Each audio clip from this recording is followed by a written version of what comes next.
यहाँ से स्टार्ट करेंगे दृष्टि एस का। यहाँ पर बीपीएससी का जो टेस्ट सीरीज है वो देखेंगे हम लोग, है ना। यहाँ पर टेस्ट नंबर 9 तक हम लोग यहाँ पर कवर कर चुके थे, टेस्ट 9 का पार्ट 1 पार्ट 2, और हम लोग यहाँ पर करेंगे टेस्ट नंबर 10। ठीक है, टेस्ट नंबर 10 में आपका ज्योग्राफी, इन्वायरमेंट, करंट अफेयर्स और जनरल मेंटल एबिलिटी इसमें देखने को मिलेंगे क्वेश्चन। ठीक है, तो स्टार्ट करते हैं, क्वेश्चन आते हैं टेस्ट नंबर 10 में। और एक बात, अब यहाँ पर कुछ टाइम से हम लोग का चैनल जो था अभी बीच में एक हफ्ते से कुछ यहाँ पर मैंने नहीं कराया हुआ था, क्योंकि यहाँ पर इसमें कॉपीराइट स्ट्राइक यहाँ पर किसी वजह से आया हुआ था, और अभी आज हट भी जाएगा दोपहर तक में। ठीक है, और फिर हम लोग यहाँ पर आगे और भी वीडियोस को कवर कर पाएंगे इसमें। और अपना दूसरा चैनल भी हमने बैकअप में बनाया, जैसे कि आप बैकअप में बनाया, जैसे कि आपको यहाँ पर वीडियो नहीं आती है कुछ, तो वहाँ पे आपको वीडियो आएंगे। जैसे कि आप चैनल पे सर्च कर लो, अभी यूपीएससी नॉलेज टेक सर्च करते हो, है ना, यूपीएससी नॉलेज टेक सर्च करते हो ना, यूकेटी, उससे पहले आपको क्या लगा देना है, दिल्ली यूपीएससी नॉलेज टेक, तो क्या हो गया, DUKT हो गया।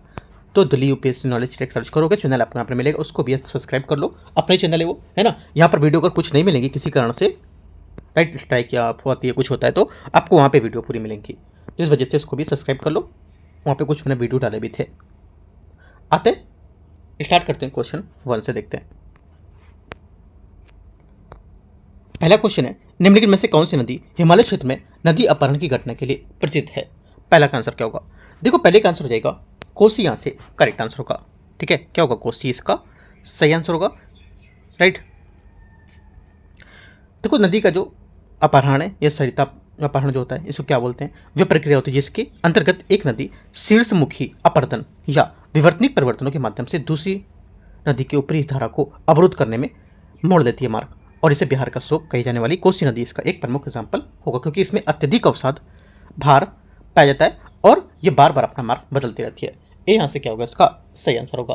ठीक है, आगे आते हैं क्वेश्चन नंबर 2।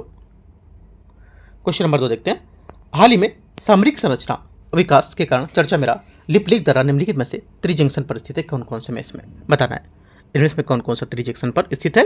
ये करेक्ट आंसर हो जाएगा दूसरे के यहाँ से ये स्थित है भारत नेपाल और चीन सीमा पर, बी दूसरे का सही आंसर होगा।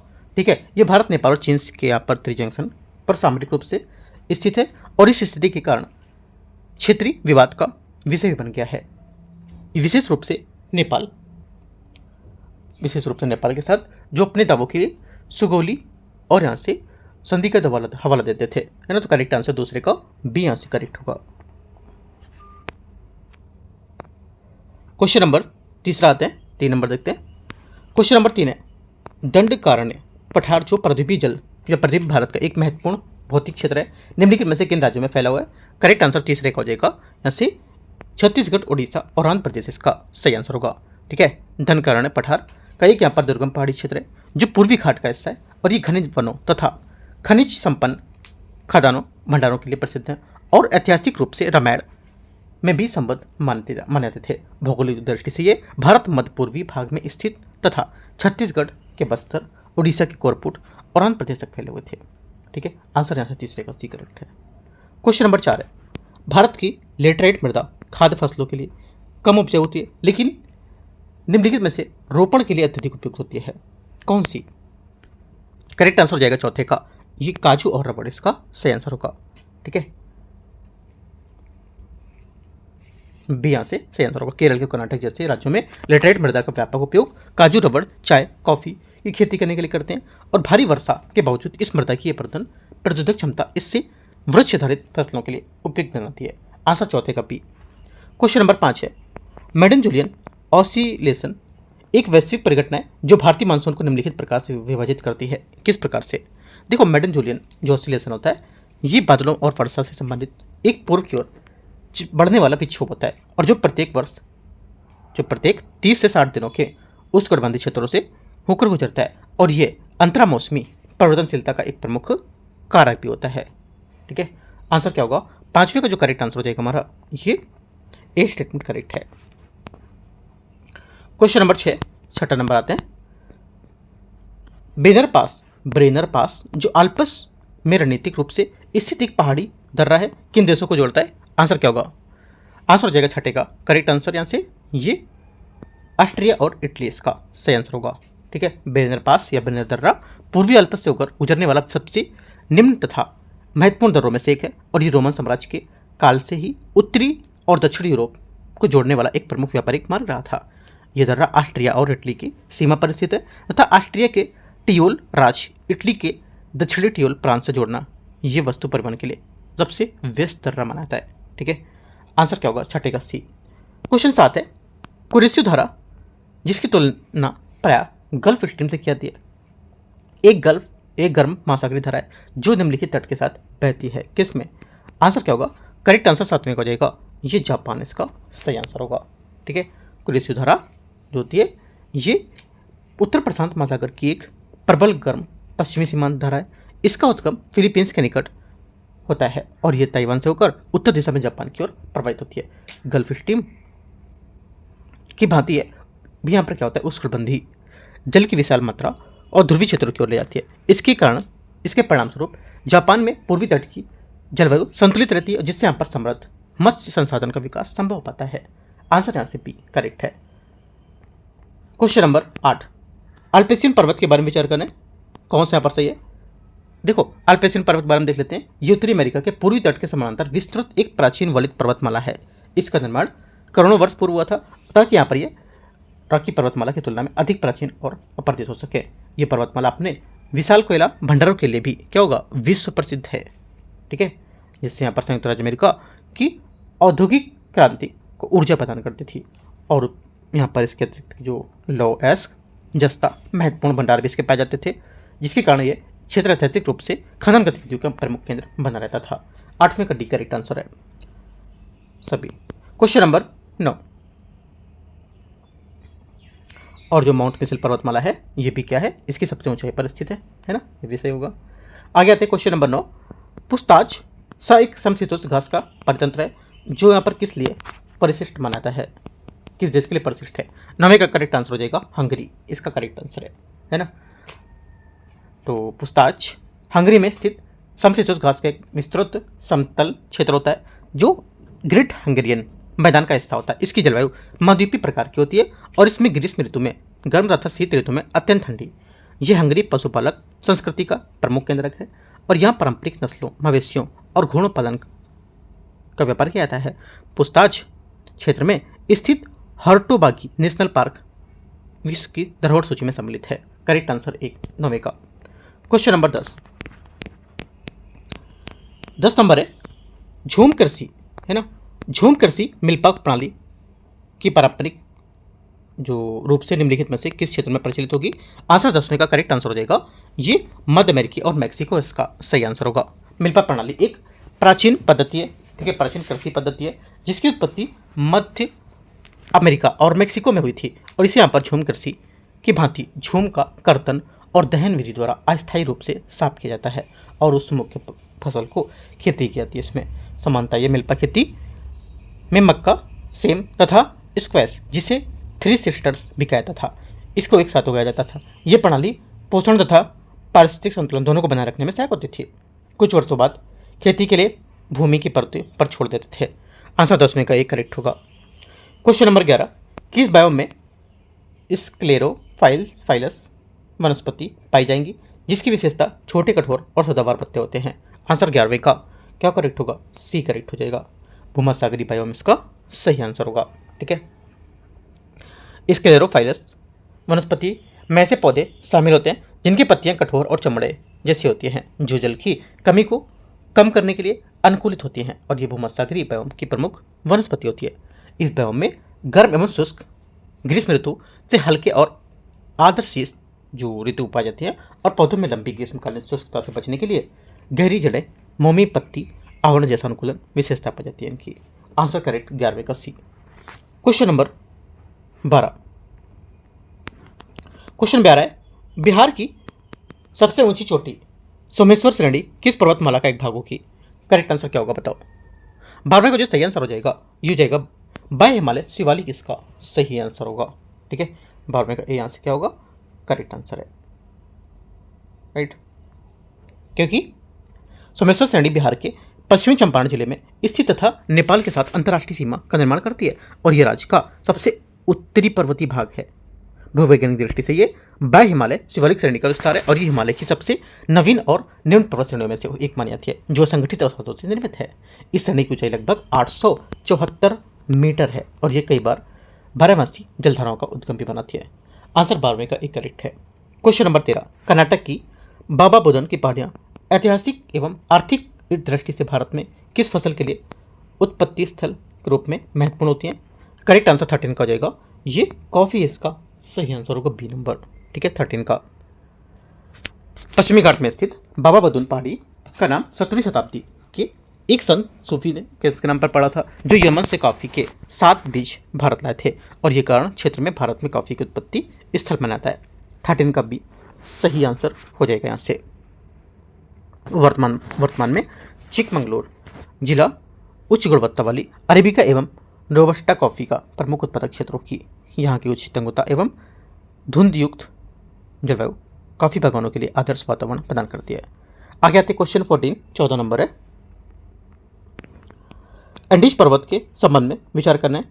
ये विश्व की सबसे लंबी माध्यमी पर्वतमाला है। दूसरा, इसका निर्माण नजका प्लेट के दक्षिण अमेरिकी प्लेट के क्षेपण से हुआ है। दूसरी बात यह है, तो कौन सा स्टेटमेंट से होगा?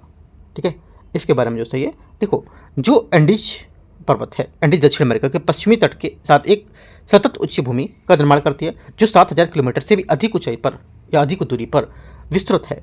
ठीक है, और ये विश्व की सबसे लंबी महाद्वीपीय पर्वत श्रृंखला बनाती है। ये वलित पर्वत है जिसका निर्माण महासागरीय नजका प्लेट के महाद्वीपीय दक्षिण अमेरिकी प्लेट के नीचे धंसने से हुआ है और यही निवर्तनिक गतिविधियां इस क्षेत्र को अत्यधिक ज्वालामुखी भी बनाती है। ठीक है, आंसर यहाँ से जो 14 का हो जाएगा, ये आपका डी स्टेटमेंट इसका करेक्ट आंसर होगा। एक से अधिक मतलब यहाँ पर सभी बातें इसकी करेक्ट हो जाएंगी। आगे आते क्वेश्चन नंबर 15।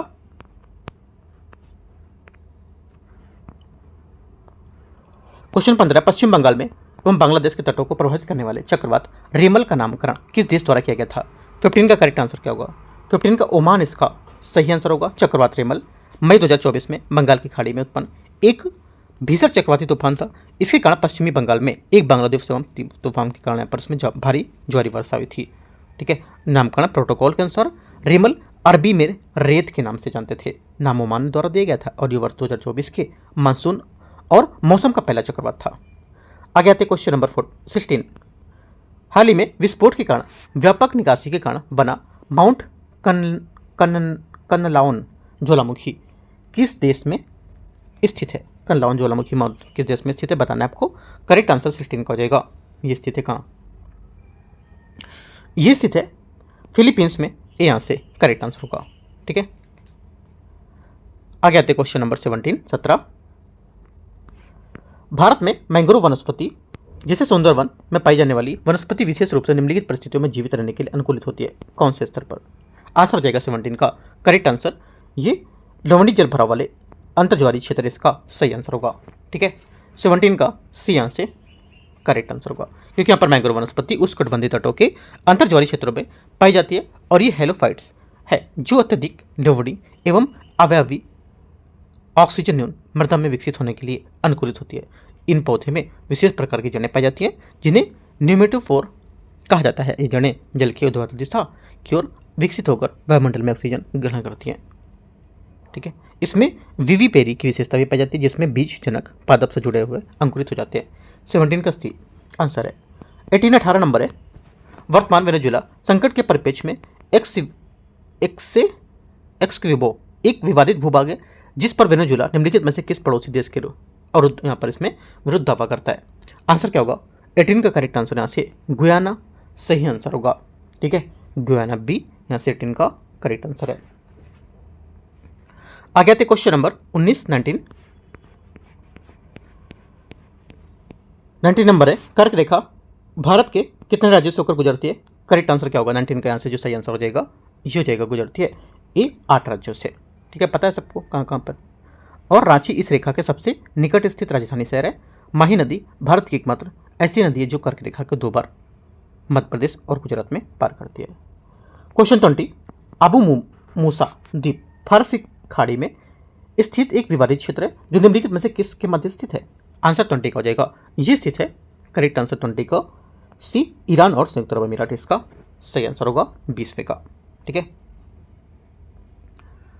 आगे आते क्वेश्चन 21 पश्चिमी घाट के पूर्वी भाग में देखे जाने वाले वृष्टि छाया प्रभाव के लिए मुख्यतः कौन सी वायुमंडलीय स्थिति उत्तर तय होगी। आंसर 21वें का क्या होगा? 21वें का ए यहाँ से सही आंसर होगा। अवतलित वायु राशियों का रुद्रोष्म तापमान इसका सही आंसर होगा। ठीक है,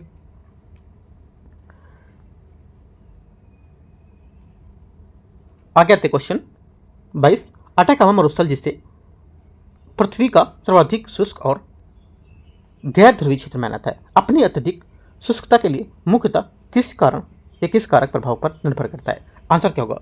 22वें का सही आंसर यहाँ से ये हो जाएगा शीतल हम्बोल्ट धारा एवं एंडीज पर्वतमाला वृष्टि प्रभाव। बी 22वें का सही आंसर है। अटैकामा की अत्यधिक शुष्कता दृढ़वृष्टि छाया प्रभाव के परिणाम होते हैं, क्योंकि यहाँ पर ये एंडीज पर्वतमाला तथा जो चिली है उसके तटीय पर्वतमाला दोनों के दौरान नमी अवरुद्ध रहता है। इसके अतिरिक्त तट के साथ प्रवाहित होने वाली शीतल हम्बोल्ट धारा इसके ऊपर की ओर ठंडा कर देती है, जिससे तापमान प्रतिलोमन उत्पन्न होता है, जो वायु को ऊपर उठने और वर्षा के मेघों को निर्माण से रोकेगा। करेक्ट 22वें का B. Question 23। Ice albedo feedback के बारे में विचार करना है। मैकेनिज्म के संबंध में आर्कटिक समुद्री हिम में कमी को भूमंडलीय तापन स्वप्रबलकारी चालक क्यों बनाता है?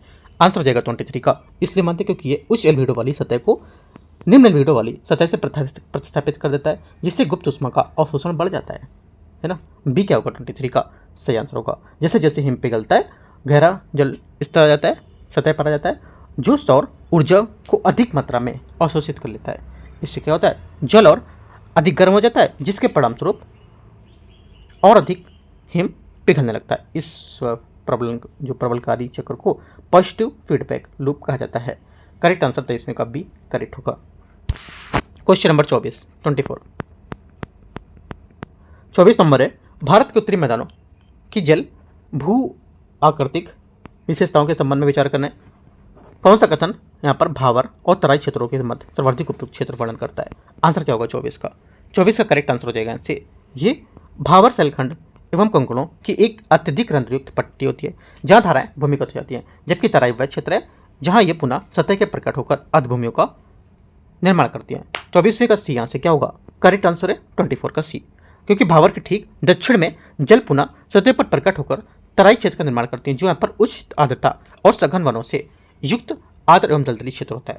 ठीक है, भावर जो होता है इस शिवालिक पर्वतमाला के जो स्थित एक संकीर्ण पट्टी होती है, जिसका निर्माण अव्यवस्थित कंकड़ों एवं सैल के मलबे से हुआ है। इसकी अत्यधिक रंध्रता के कारण अधिकांश हिमालयी धाराएं सतह के नीचे भूमिगत प्रवाहित होने लगती हैं। क्वेश्चन नंबर 25 वह कौन सा पठार है जिसे प्राय मिनरल हार्ट ऑफ इंडिया कहा जाता है, जो लौह एस कोयला एवं अभ्रक के विशाल भंडारों के लिए प्रसिद्ध है? 25वें का करेक्ट आंसर क्या होगा? 25वें का सही आंसर यहाँ से छोटा नागपुर पठार सही आंसर होगा। छोटा नागपुर पठार एक महाद्वीपीय पठार है, जो झारखंड के अधिकांश भाग तथा ओडिशा के पश्चिम बंगाल के समीपवर्ती क्षेत्रों में विस्तृत होता है। यह भारत का सर्वाधिक खनिज संपन्न क्षेत्र होता है, जहाँ देश का लगभग 40% खनिज संपदा विद्यमान होती है। यह पठार अपने गुणवाना कोयला क्षेत्र एवं विशाल लौह अयस्क पट्टियों के लिए प्रसिद्ध है। यहाँ अभ्रक, बॉक्साइट तथा तांबे के भी महत्वपूर्ण भंडार पाए जाते हैं, जिसके कारण इसे मिनरल हार्ट ऑफ इंडिया कहा जाता है। 25 का सी करेक्ट है। 26 नंबर है 26 नंबर देखते हैं।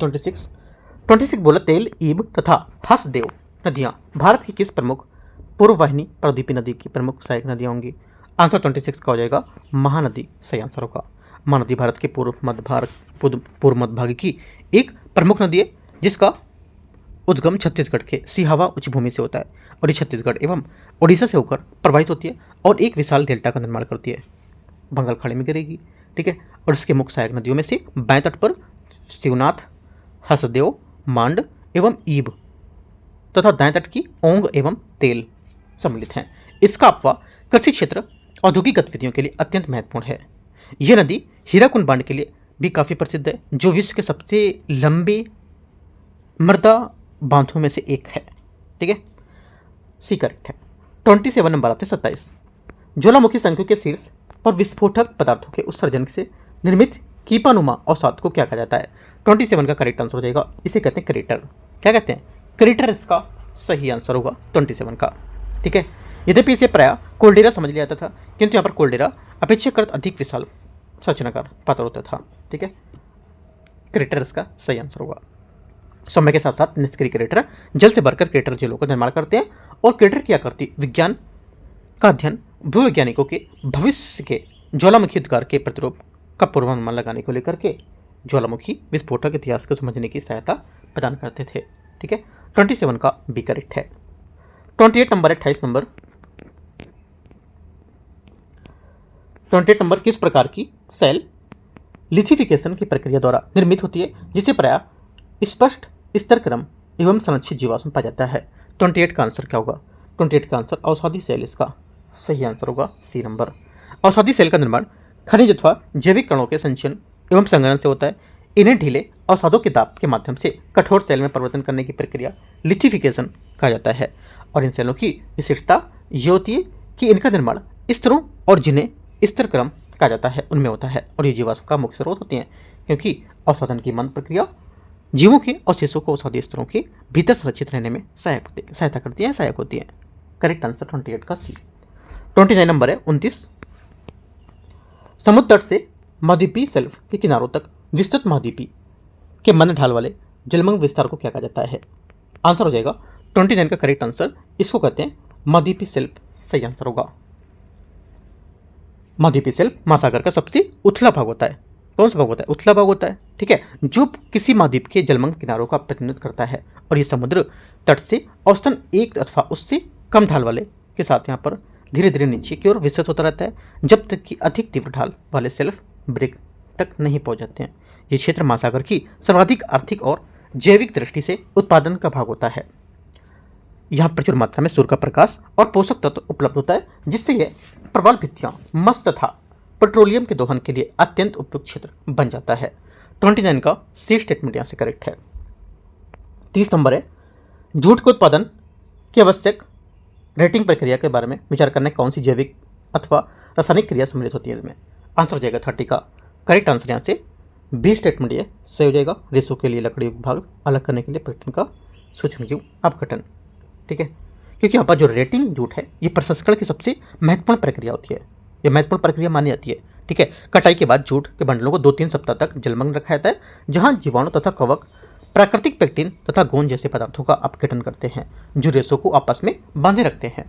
और उचित रेटिंग प्रक्रिया के लिए धीमी गति, प्रवाहित स्वच्छ जल एवं विशिष्ट तापमान की आवश्यकता होती है। यदि जल अत्यधिक दूषित हो जाता है तो रेशों की गुणवत्ता भी प्रभावित हो जाएगी। ठीक है, इसी प्रक्रिया के कारण जूट की खेती पश्चिम बंगाल एवं बांग्लादेश के डेल्टाई क्षेत्रों में केंद्रित है जहाँ प्रचुर मात्रा में जल की उपलब्ध मात्रा देखी जाती है। 30 का बी। क्वेश्चन नंबर 31 है 31, दक्षिणी गोलार्ध में पछुआ पवनों के उत्तरी गोलार्ध में तुलना में अधिक शक्तिशाली और स्थायी होती हैं। क्यों होती है? क्योंकि दक्षिण में खुले महासागरों का विशाल विस्तार होने से घर्षण प्रतिरोध न्यूनतम हो जाता है। ए यहाँ से सही आंसर होगा इसका। ठीक है, ये क्या होगा? करेक्ट आंसर होगा, क्योंकि घर्षण की स्थलाकृति वायुमंडल के परिसंचरण पर सतही असमतलता का गहरा प्रभाव पड़ता है और उत्तरी गोलार्ध में पश्चिमी पवनें विशाल भूभागों पर रॉकी तथा हिमालय जैसी उच्च पर्वत श्रृंखलाओं के लिए निरंतर बारिश होती रहती हैं। ये भौतिक अवरोध के रूप में कार्य करते हुए उल्लेखनीय घर्षणी प्रतिरोध था वायुमंडलीय विक्षोभ उत्पन्न करता है, जिससे यहाँ पर क्या होता है कि पवनों की गति कम हो जाती है और जेट स्ट्रीम प्रवाह अनियमित रूप से विचलित होता रहता है ना। दक्षिण महासागर कारक इसके विपरीत 40 डिग्री दक्षिण से 60 डिग्री दक्षिण अक्षांशों के मध्य स्थित दक्षिणी गोलार्ध का एक क्षेत्र लगभग पूर्णतः विशाल खुले महासागरों को आच्छादित बताता है। ठीक है, आंसर क्या होगा? 31 का एक करेक्ट है। 32 आते हैं 32 नंबर, इंडोनेशिया ब्रिक्स समूह में सदस्य के रूप में शामिल हुआ है कौन? इंडोनेशिया ब्रिक्स के समूह में सदस्य के रूप में शामिल हुआ है कौन सा, है ना? कौन सा नंबर का इंडोनेशिया शामिल हुआ है वो? करेक्ट आंसर हो जाएगा 32 का। बताओ, ए आंसर होगा 10वां। ठीक है, क्वेश्चन नंबर 33, राजकोषीय सूचकांक स्वास्थ्य सूचकांक 2025 में बिहार को किस श्रेणी में रखा गया है? 33 का आंसर हो जाएगा, ये रखा गया परफॉर्मर श्रेणी में। ठीक है, नीति आयोग द्वारा राजकोषीय स्वास्थ्य सूचकांक जारी किया गया था, ये भी आपको याद रखना है। पूछेगा किसके द्वारा जारी किया गया? नीति आयोग के द्वारा। ठीक है, और इसका प्रथम संस्करण 24 जनवरी 2025 को जारी किया गया था और इस सूचकांक में वित्तीय वर्ष 22-23 के लिए भारत के प्रमुख 18 राज्यों में राजकोषीय प्रबंधन का आकलन किया गया था। इस राज्यों में मूल्यांकन को लेकर के 5 मानदंड बताए गए थे, जैसे कि व्यय की गुणवत्ता, राजस्व संग्रहण, राजकोषीय विवेकशीलता, ऋण सूचकांक, ऋण स्थिरता, ये 5। और प्राप्त अंकों के आधार पर राज्यों को 4 श्रेणियों में वर्गीकृत किया गया था। एक तो अचीवर, फ्रंट रनर, परफॉर्मर और एक्सप्रेशनल। ठीक है, एक्सप्रेशनल। ये तो 4 यहाँ पर क्या होगा, इसके श्रेणी हो गई और 5 मानदंड हो गए इसके।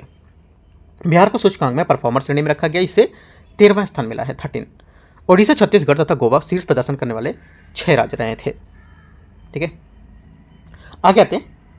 क्वेश्चन नंबर 33 का सी हो गया, 34 आते हैं, 34। निम्नलिखित में से किसे पराक्रम दिवस के रूप में मनाया जाता है? 34 का आंसर हो जाएगा करेक्ट। यहाँ से ये मनाते हैं नेताजी सुभाष चंद्र बोस की जयंती को। ठीक है, भारतीय स्वतंत्रता संग्राम के साहस, त्याग तथा योगदान के सम्मान में इस दिवस का आयोजन किया जाता था। वर्ष 2025 में भारत में नेताजी सुभाष चंद्र बोस की 128वीं जयंती मनाई गई है। सुभाष चंद्र बोस का जन्म 23 जनवरी 1897 1897 को कटक, ओडिशा में हुआ था और वे एक प्रसिद्ध राष्ट्रवादी नेता थे जिन्होंने बाद में ब्रिटिश शासन के विरुद्ध संघर्ष और राष्ट्रीय सेना आजाद हिंद फौज का गठन भी किया था। आंसर यहाँ से क्या होगा?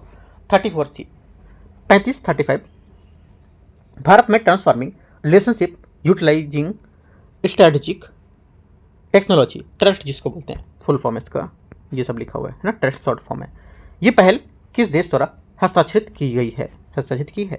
आंसर 35 का करेक्ट आंसर सी, यूएसए है ना, क्योंकि यहाँ पर भारत और यूएसए ने transforming relationship utilization strategic technology trust की शुरुआत की है। ये पहल जो बाइडेन प्रशासन के दौरान प्रारंभ की गई क्रिटिकल एंड इमर्जिंग टेक्नोलॉजी पहल, जिसको बोलते हैं ICET, यहाँ पर आई स्मॉल होगा। ठीक है, ध्यान रखना है। ICET आपसे पूछ लेगा ICET क्या है ना, ये किस देश द्वारा यहाँ पर शुरुआत की गई थी इसकी, है ना, किस देश द्वारा यहाँ पर इसकी पहल की गई थी, ऐसा पूछ सकता है। राइट, इस पर आधारित यहाँ पर एक उन्नत रूपरेखा होगी और इसका उद्देश्य होगा कि दोनों देशों के मध्य महत्वपूर्ण और उभरती प्रौद्योगिकी के क्षेत्र में सहयोग को सुदृढ़ करना। जो ट्रस्ट पहल है, इसका उद्देश्य सरकार को शिक्षा जगत में निजी क्षेत्र को लेकर के सहयोग को बढ़ावा देना, जैसे कि रक्षा प्रौद्योगिकी, कृत्रिम बुद्धिमत्ता AI, अर्धचालक, क्वांटम संगणना, जैव प्रौद्योगिकी, ऊर्जा, अंतरिक्ष प्रौद्योगिकी, ये सब। ठीक है, क्वेश्चन नंबर 35 हो गया ना, 36 आते हैं, 36। बायोमास मिशन के संबंध में विचार करना है कि यहाँ पर किसके द्वारा शुरू किया गया था और होता क्या है ना, देखते हैं। देखो 36 बायोमास मिशन यूरोपियन अंतरिक्ष एजेंसी का एक यहाँ पर पृथ्वी अवलोकन मिशन है। इसका उद्देश्य होता है कि विश्व के वनों को मानचित्रण करना और वनों की स्थिति के लेकर के समय के साथ उनमें होने वाले जो परिवर्तन है उसके बारे में जानकारी आउटपुट या बताना। ठीक है, ये मिशन कार्बन चक्र के वनों की भूमिका को बेहतर ढंग से समझाने उसमें सहायता करेगा और ये वनों के बायोमास और कार्बन भंडारण के बेहतर आकलन में भी सहायता करेगा। ठीक है, तो ESA का यह 7वां अर्थ एक्सप्लोरर मिशन है। ये उपग्रह को लगभग 666 किलोमीटर की ऊंचाई पर सूर्यतल कक्षा में संचालित करने की योजना बना रहा है। करेक्ट आंसर क्या होगा? 36 का आंसर यहाँ से MP। Question number 37 global electricity review के 6वें संस्करण के अनुसार वर्ष 2024 में भारत पवन ऊर्जा और सौर ऊर्जा के विद्युत उत्पादन करने का विश्व का कौन सा उत्पादक बन जाएगा? करेक्ट आंसर 37 का हो जाएगा, ये बन जाएगा तीसरा सबसे बड़ा, है ना। क्वेश्चन नंबर 38 38 नंबर क्वेश्चन आते हैं।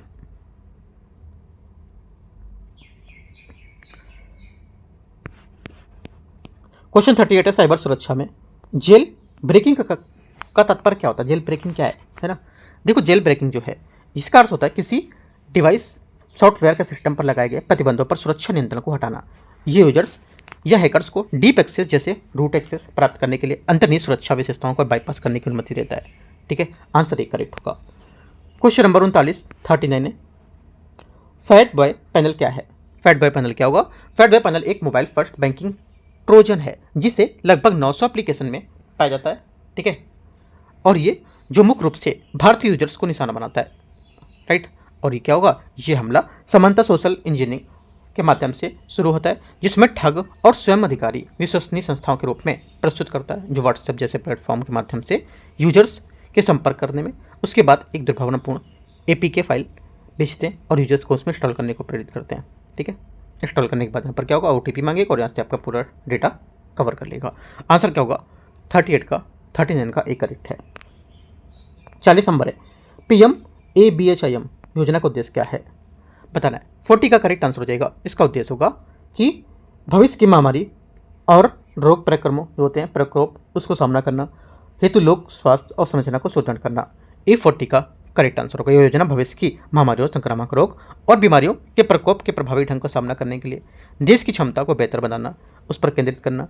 इस मिशन के तहत लोक स्वास्थ्य सेवाओं को बेहतर बनाने के लिए शहरी आयुष्मान आरोग्य मंदिर जिसे स्वास्थ्य अवसंरचना को चालू किया जाना सकता था। आंसर 40 का एक करेक्ट है। 41 नंबर है, 41 number, neural network. Neural network क्या होता है? देखो, जो न्यूरल नेटवर्क है जिसे कृत्रिम न्यूरल नेटवर्क भी कहा जाता है और कंप्यूटर को डेटा संसाधित करना सिखाने की एक विधि होती है। ये मशीन लर्निंग का एक यहाँ पर उप समुच्चय और मानव मस्तिष्क के कार्य करने के तरीके से प्रेरित होता है। ये समान न्यूरल नेटवर्क एक इनपुट लेयर, एक हिडन लेयर और एक आउटपुट लेयर होती है। इनपुट लेयर डेटा को संग्रहण करती है या ग्रहण करती है, राइट। हिडन लेयर है उसका प्रसंस्करण करती है और यहाँ पर आउटपुट लेयर अंतिम परिणाम प्रदान करती है। तीनों बात आप लिख लो, पॉइंट इंपॉर्टेंट है, ये करेक्ट है। क्वेश्चन 42 42, निम्नलिखित में से कौन सा विकल्प स्वच्छ जल पारिस्थितिकी में लेंटिक स्थिर जल परितंत्र का वर्णन करता है? क्या आंसर होगा इसका? 42 का। देखो 42 का जो करेक्ट आंसर हो जाएगा आपका, ये हो जाएगा बी स्टेटमेंट करेक्ट है। तालाबों और झीलों जैसे स्थिर जलीय परितंत्र का करेक्ट आंसर होगा, क्योंकि यहाँ पर लेंटिक जो स्थिर जली है परितंत्र, स्थिर अथवा ठहरे हुए ताजे जल जिसको बोलते हैं अलवण जल, इसके परितंत्र होते हैं जैसे तालाब, झीलें और जलकुंड। इनकी विशेषता ये होती है कि इनमें किसी दिशा में प्रवाह नहीं होता है और ये लोटिक परितंत्र से भिन्न होते हैं जिसमें नदियों और धाराओं जैसे जल निकाय सम्मिलित होती है। B42 का सही है।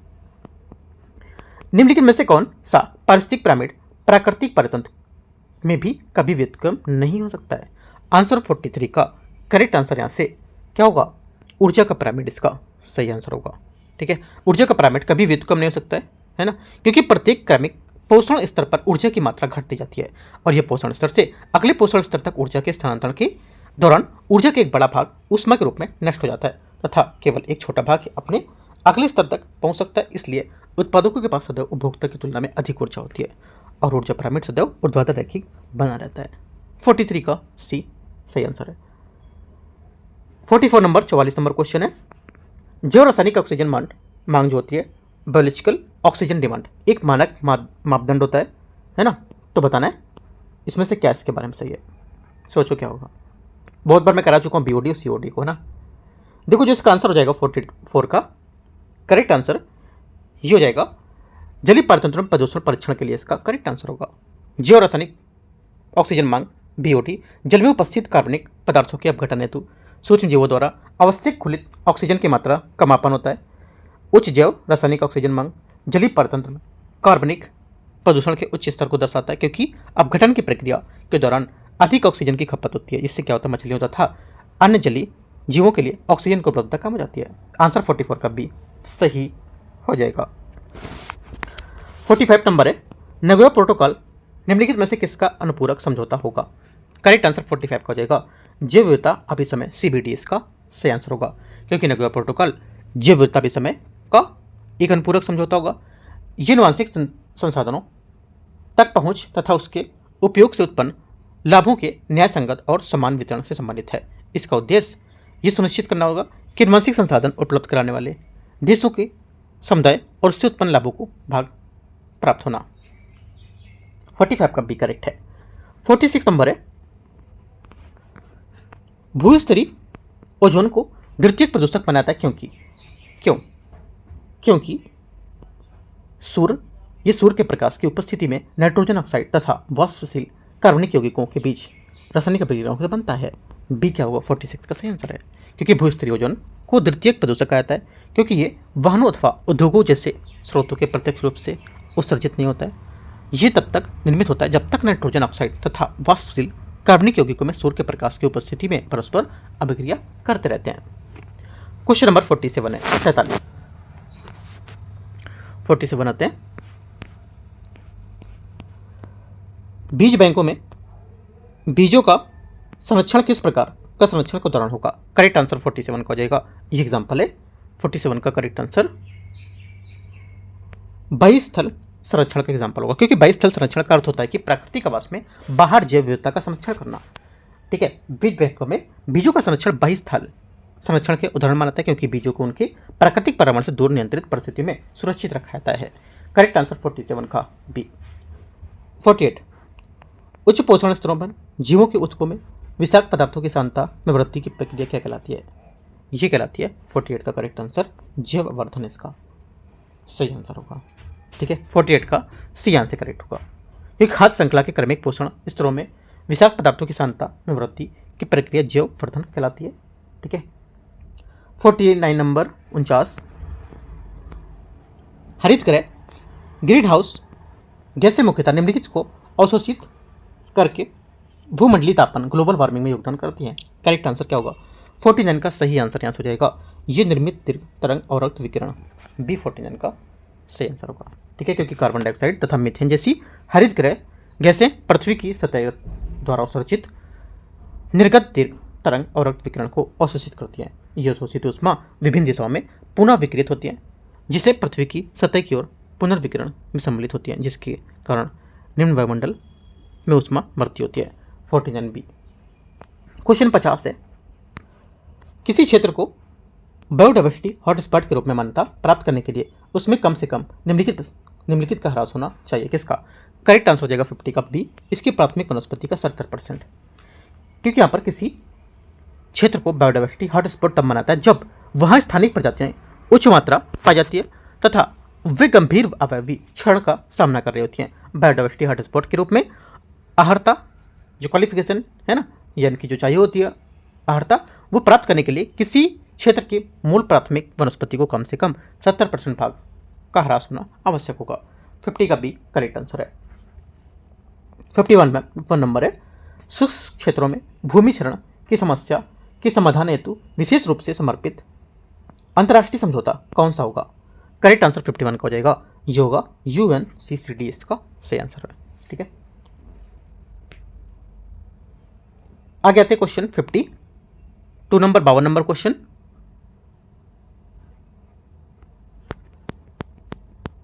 है पोषक तत्वों की अधिकता के कारण जल निकाय में शैवाल की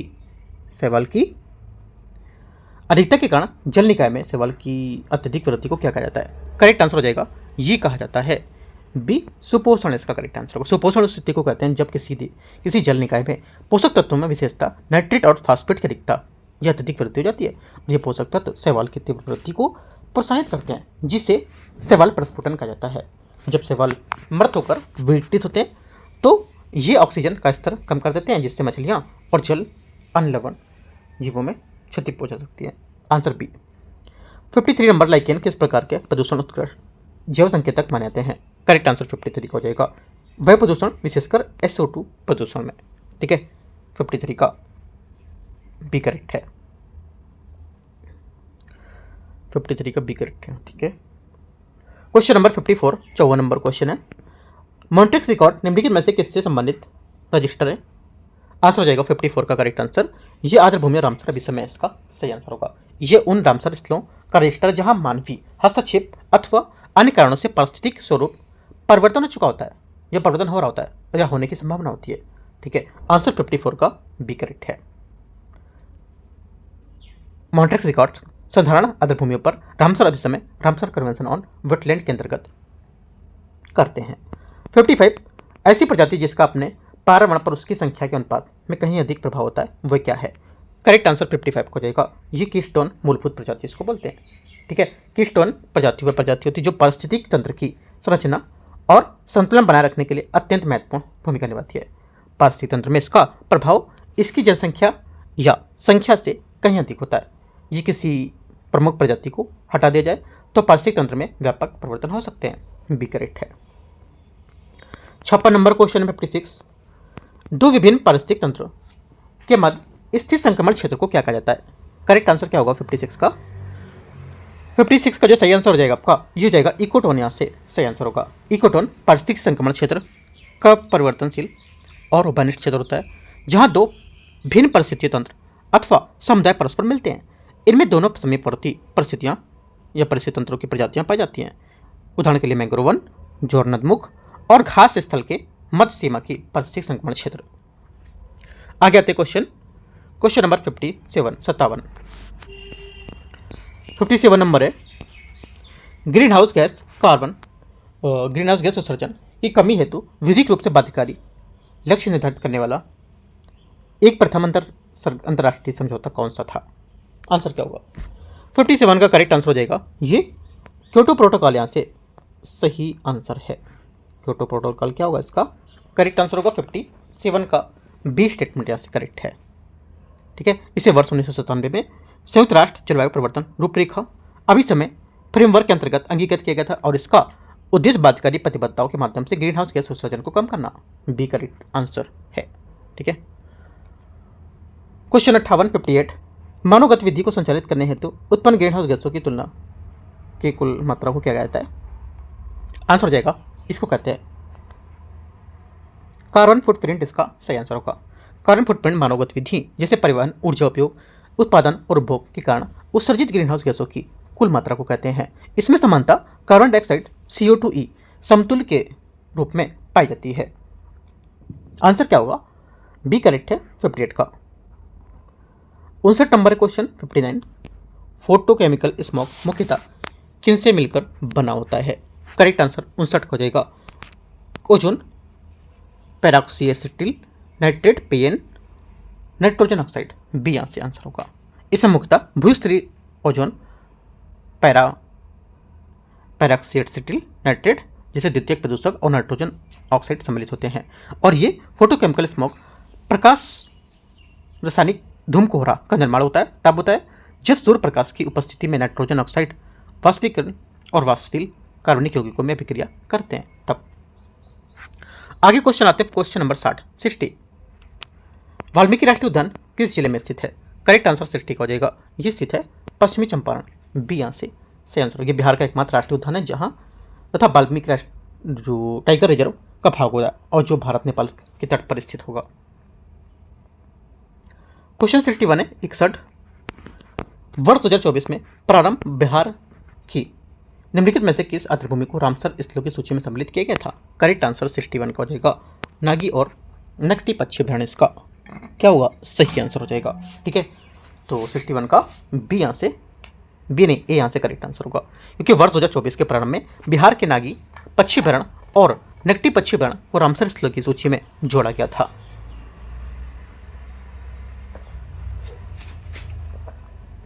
आंसर ए करेक्ट है। ये दोनों आर्द्रभूमियां बिहार के जमुई जिले में स्थित है और प्रवासी पक्षियों के लिए महत्वपूर्ण आवास प्रदान करती है। 61 62 62 नंबर क्वेश्चन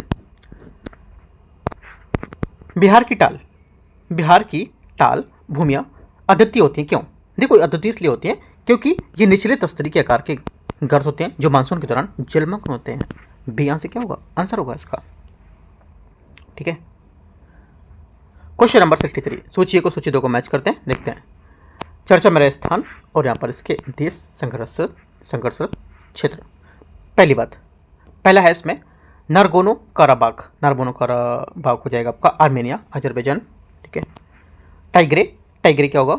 टाइग्रे जो आपका है ये इथियोपिया का सबसे उत्तरी क्षेत्र है और ये इथियोपियाई सरकार द्वारा टाइग्रे पीपल्स को लेकर एक विनाशकारी गृहयुद्ध का केंद्र बना था, है ना। अल हुदैदा यमन और गजापट्टी फिलिस्तीन। करेक्ट आंसर क्या होगा? ए का 1, बी का 2, सी का 3, डी का 4, है ना। ए करेक्ट है। क्वेश्चन नंबर 64 हिमनद भूआकृतियों उसके निर्माण के संबंध में विचार करना है। सरक हिमनद अपर्दन द्वारा निर्मित कटोरे के आकार के गर्त होते हैं जो कालांतर जल से भरकर टार झील का निर्माण करते हैं। 64 का पहला स्टेटमेंट यहाँ से क्या होगा? करेक्ट है, सही है।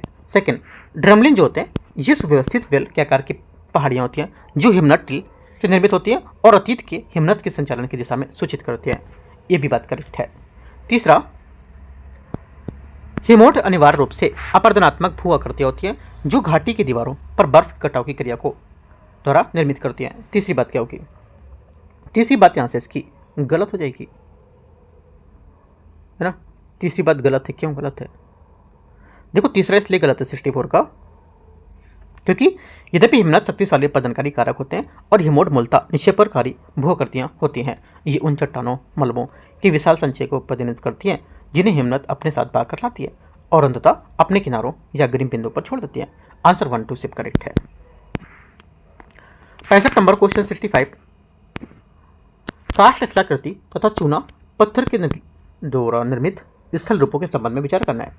काष्ठ स्थल रूप मुख्यतः कार्बनीकरण की रासायनिक अपक्षय प्रक्रिया के माध्यम से विकसित होती है। 65 का पहला स्टेटमेंट यहां से क्या होगा? करेक्ट है। सेकंड, स्टेकलाइट्स वे कैल्शियम कार्बोनेट निक्षेप होते हैं जो गुफा की छत के ऊपर ऊर्ध्वाधर विकसित होते हैं। सेकंड बात गलत है, क्योंकि स्टेलेक्टाइट वे संरचना होती हैं जो गुफा की छत के नीचे की ओर लटकती हैं, जबकि यहाँ पर स्टेगलेमाइट वे टीले होते हैं जो खनिज युक्त जल के टपकने से भूमि के ऊपर खिसकते हैं और विकसित होते हैं। दीर्घकाल में ये दोनों मिलकर अनवरत चूना पत्थरी स्तंभ का निर्माण कर सकते हैं। आंसर क्या होगा? 1 करेक्ट है, दूसरा गलत है। ये वाला बड़े लंबे गर्त होते हैं जो अनेक छोटे सिंक होल डोलाइन के आपस में मिलने से निर्मित होता है। तीसरी बात करेक्ट है। चौथी बात है, ये स्थल रूप उन क्षेत्रों में सर्वाधिक विकसित होते हैं जहां मोटी बेहतर संयुग्मित चूना पत्थर की जो संरचना होती है उसके विकास के साथ अत्यधिक वर्षा करती हैं। चौथी बात इसकी करेक्ट है। तो आंसर क्या होगा? देखो आंसर यहां से हो जाएगा आपका 1 3 और 4 करेक्ट है, डी। 66 नंबर भूआकृति विज्ञान के संबंध में यारडांग के संबंध में विचार करना है। यारडांग मुख्यतः मरुस्थलीय क्षेत्रों में पवन अपर्दन द्वारा निर्मित स्थल रूप होता है। पहला क्या होगा? 66 का स्टेटमेंट यहाँ से करेक्ट है। सेकंड है, इसमें मुख्य पवन दिशा में समांतर स्थित क्रमिक रूप से कटक और गर्त पाए जाते हैं। सेकंड बात भी करेक्ट है, क्योंकि यहाँ पर इस अपर्दन के परिणाम स्वरूप क्रमिक कटक और गर्त निर्मित होते हैं जो प्रचलित पवन दिशा के समांतर बनते हैं और इनकी ऊंचाई कुछ मीटर से लेकर कई मीटर तक हो सकती है। आंसर क्या होगा? सी करेक्ट है। 67 नंबर है, निम्नलिखित में से नदी जन्य स्थल रूप और उनके प्रकारों के कितने युग्म पर सही सम्मिलित बता रहा है, बताओ।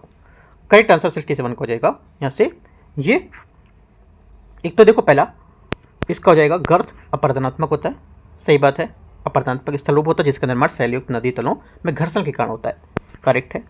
प्राकृतिक तलबंध क्या होता है? देखो प्राकृतिक जो तलबंध है ये जो होता है ये निक्षेपणात्मक स्थल रूप होता है जिसका निर्माण बाढ़ आती है उसके समय नदियों के तटों के बाहर प्रवाहित होने से होता है, सही बात है। तीसरा गोखुर झील क्या होता है? देखो जो गोखुर झील है इसका निर्माण अपर्दन के निक्षेपण द्वारा दोनों प्रक्रियाओं से होता है और जिन्हें नदी अपर्दन के कारण विसर्प ग्रीवा परिच्छेदित करती है, तो ये भी करेक्ट है। सभी बातें आपसे सही होंगी। 67 का 1 2 3 चौथा इसमें नहीं है, तो तीनों बातें करेक्ट हैं, सभी तीनों सी है ना। 68 नंबर है, पर्वतीय भूआकृतियां और उनके उदाहरण के संबंध में विचार करना है। भूआकृति श्रेणी और इनके उदाहरण क्या है देखते हैं। पहला इसमें बोला ब्लॉक पर्वत। ब्लॉक पर्वत क्या है? यहाँ से ये हॉस्ट हैं जो समानांतर भ्रंशों के अनुदिश और भ्रंश के विवर्तनिक उत्थान के अवतरण के कारण बनते हैं, करेक्ट है। वावेश फ्रांस। ज्वालामुखी पर्वत जो हो जाएगा। सेकेंड बात यहाँ पे भी करेक्ट है क्योंकि यहाँ पर ये माउंट किलिमंजारो अफ्रीका है ना। तीसरा अवशिष्ट पर्वत अरावली भारत, तीसरी बात यहाँ पर ये भी करेक्ट है, जो लंबे समय तक अपक्षय और अपर्दन द्वारा आकारित पुरानी वलित पर्वत श्रृंखलाओं में से परिचय होगा इसका। तीनों बातें सही है, सी आंसर करेक्ट है। 69 readiness for frontier technology index 2025 Bharat की रैंक कितनी थी? करेक्ट आंसर हो जाएगा इसमें भारत की रैंक थी 36, ठीक है, और वर्ष 2022 में 48वें स्थान पर था। ये सूचकांक ICT प्रयोजन कौशल अनुसंधान और विकास गतिविधि औद्योगिक क्षमता के लिए यहाँ पर संकेतक को शामिल करता है, ठीक है। आगे आते क्वेश्चन 70। अमलसाड़ चीकू जिसे वर्ष 2025 में भौगोलिक प्रदर्शन प्रमाणन JTAG मिला था किस राज्य से संबंधित है? करेक्ट आंसर 70 का हो जाएगा, ये संबंधित है गुजरात, इसका सही आंसर है, ठीक है। ये गुजरात का तीसरा फल है जिसे गिर केसर आम और कच्ची खारेक के बाद JTAG मिला हुआ है। 71 नंबर क्वेश्चन, निम्नलिखित में से किससे शहीद दिवस के रूप में मनाता है? करेक्ट आंसर 71 का हो जाएगा डी, 23 मार्च इसका सही आंसर होगा। 23 मार्च को भगत सिंह, सुखदेव, थापर और शिवराम राजगुरु के बलिदान की स्मृति में शहीद दिवस के रूप में मनाता है। उन्हें वर्ष 1931 में ब्रिटिश पुलिस अधिकारी जॉन सैंडर्स की हत्या के आरोप में लाहौर सेंट्रल जेल में फांसी दी गई थी। 72 नंबर क्वेश्चन, सहकार टैक्सी किससे संबंधित है? सहकार टैक्सी है, ये किससे संबंधित है? करेक्ट आंसर 72 का हो जाएगा।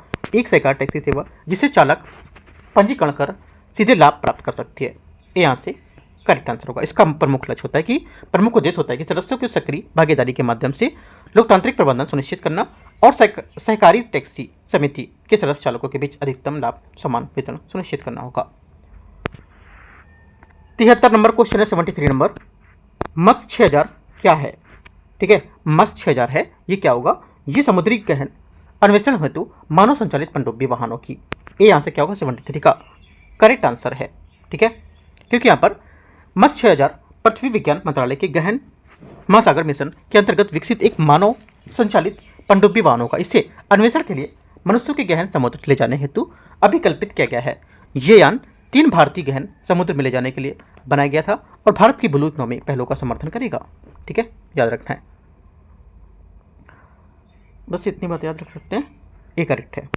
क्वेश्चन 74 है, पंचायतन या पंचायत अंतरण सूचकांक के अंतर्गत इनमें से कौन सा मानदंड सम्मिलित होगा? कौन सा मानदंड सम्मिलित है बताओ? 74 का जो आंसर हो जाएगा ये सम्मिलित है इसमें। एक तो रूपरेखा, ठीक है, कार्य फंक्शन, इसके फ्रेमवर्क फंक्शन, फिनांस, राइट, कार्मिक फंक्शनरीज जो होते हैं, क्षमता निर्माण, कैपेसिटी बिल्डिंग और अकाउंटेबिलिटी उत्तरदायित्व, सभी करेक्ट होंगे। अगर देखो इंग्लिश से आप याद करोगे तो ज़्यादा बेस्ट रहेगा। 4 F है, सी है, F4 है ना, या 4F सी ए बोल सकते हो, ऐसा करके 4F कौन कौन से? फ्रेमवर्क, फंक्शन, फिनांस और जो फंक्शनरीज जो होते हैं, कार्मिक जिसको बोलते हैं, और कैपेसिटी बिल्डिंग और अकाउंटेबिलिटी, ऐसे भी याद कर सकते हो हिंदी में भी। 74 का डी करेक्ट है। 75 क्वेश्चन है, इसमें बोला है द्वितीय अखिल भारतीय समय उपयोग सर्वेक्षण के संबंध में विचार करना है। वर्ष 2024 में पुरुषों ने घरेलू सदस्यों के लिए अवैतनिक घरेलू सेवा महिलाओं की तुलना में अधिक मिनट व्यतीत किए। पहला 75 का पहला स्टेटमेंट यहाँ से क्या होगा बताओ, सोचो। देखो पहली बात स्टेटमेंट यहाँ से जो रहेगी गलत है, क्योंकि महिलाओं ने घरेलू सदस्य के लिए अवैतनिक घरेलू सेवाओं में पुरुषों की तुलना में प्रतिदिन 201 अधिक मिनट बिताए थे, पहला गलत है। सेकेंड, रोजगार और संबंधित गतिविधियों में पुरुषों ने महिलाओं की तुलना में अधिक समय व्यतीत किया है, सेकेंड बात करेक्ट है। आंसर क्या होगा? 75 का बी, 1 और 2 क्या होगा यहाँ से इसका करेक्ट आंसर हो जाएगा। 1 2 नहीं, बी करेक्ट है तो मतलब सिर्फ दूसरा करेक्ट है ना, पहला गलत हो क्या था। 76 नंबर क्वेश्चन है, इससे बोला है कि न्योकुम युल्लो उत्सव किस राज्य में मनाता है? न्योकुम युल्लो उत्सव किस राज्य में मनाते हैं? करेक्ट आंसर 76 का हो जाएगा, ये मनाते हैं अरुणाचल प्रदेश, इसका सही आंसर होगा। ठीक है, न्योकुम शब्द 2 शब्दों से बना है, न्योक और जिसका अर्थ होता है भूमि या पृथ्वी, और कुम जिसका अर्थ होता है संयुक्ता, एकता। ठीक है, तो करेक्ट आंसर यहाँ से ये 76 का करेक्ट है। तो इस टाइप से हम लोग आज 76 की क्वेश्चन करेंगे। ठीक है, आगे क्वेश्चन करेंगे 77 नंबर से पार्ट 2 में कवर कर लेंगे। ठीक है, कल करेंगे पार्ट 2 उसका। तो यहाँ से इतने क्वेश्चन आज कवर करो, जितने क्वेश्चन यहाँ पर आए उन सबके आपको टॉपिकों को अच्छे से, यहाँ पर जितने भी टॉपिक यहाँ पर आए उन सब टॉपिक को बहुत अच्छे से कवर करो आप। ठीक है, और यहाँ से एक बात, ये जो अपना नया चैनल है DUKT, उससे जरूर जुड़ना है। ठीक है, टेलीग्राम चैनल पे आपको लिंक मिल जाएगा, उसको भी ज्वाइन कर लो, क्योंकि अगर वहाँ पे कुछ यहाँ पे कॉपीराइट जैसे कुछ अभी प्रॉब्लम आ गई थी, वैसे कुछ होता है तो उसको आपका सब कुछ अपलोड मिलेगा। ठीक है, तो बैकअप के लिए आप चैनल रखो, वरना फिर आप ढूंढते रहोगे कि कहाँ चला गया चैनल, मिल ही नहीं रहा है ना। तो इस वजह से Delhi UPSC knowledge tech search करो यूट्यूब पर, @ लगा करके आपको मिलेगा यहाँ से। ठीक है, बाकी कोई डाउट रहेगा नीचे कमेंट में पूछ सकते हो। एंड करते हैं, all the best, thank you.